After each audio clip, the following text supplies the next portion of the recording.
In Uganda, it is not easy to effect a business decision like one of opening up a fine art studio or workshop in a society that would rather spend money on food and clothes.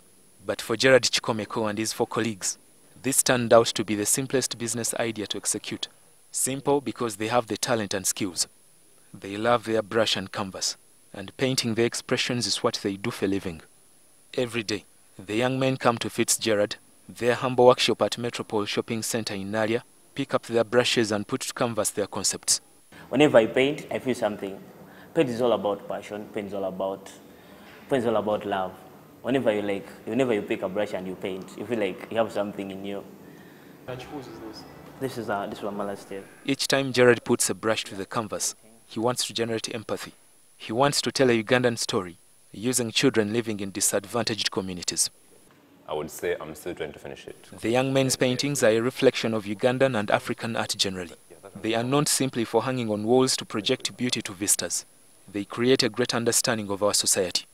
What could have caused that?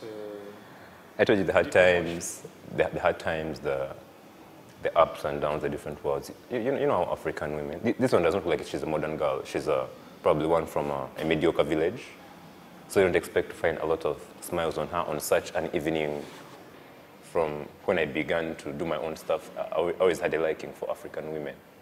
Like, I think they communicate more, they make more of what the society is about. In Uganda, the commonest elements in the fine arts are wildlife, culture and women emancipation. Paintings, sculptures and ceramic art all dwell on these elements.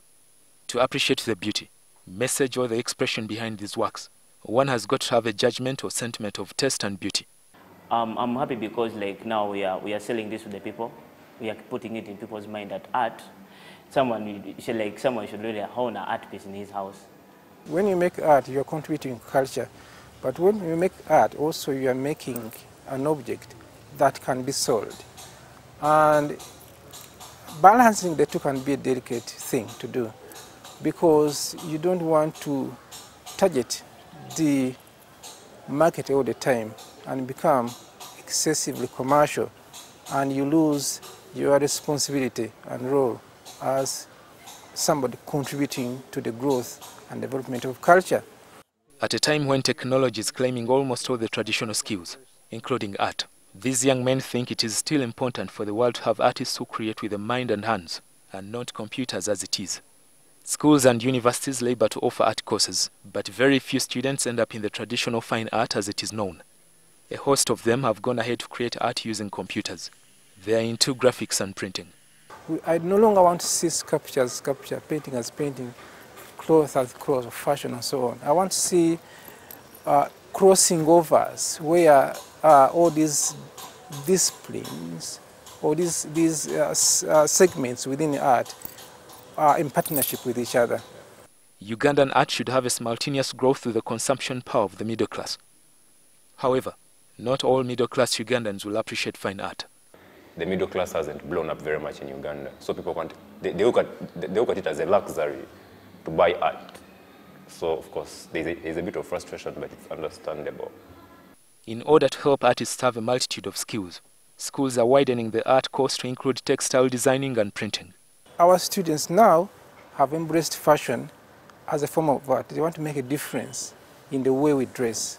Marketing art, or making people appreciate it, has never been simple as it is possibly with other goods and services. In Europe, some artists turn to controversial and satirical art to stand out. Their works have been called creepy and bizarre, like in the case of London-based painter Kaya Ma, who this year finished a painting depicting Kate Middleton, the Duchess of Cambridge, as Virgin Mary. In Uganda, artists are keeping within the borders of culture, but as Dr. Cheyune says, they need to test controversial concepts as well. Artists who have made breakthroughs have started with that. And if you want to be part of the international art circuits, that's what you need to do. But doing it regional here in Uganda, using the, the materials and the themes that are Ugandan. For example, we've painted a lot of things. A lot of painters have a lot of amazing stories about their paintings, but they lack that person to hold their hand and put them where they're supposed to be.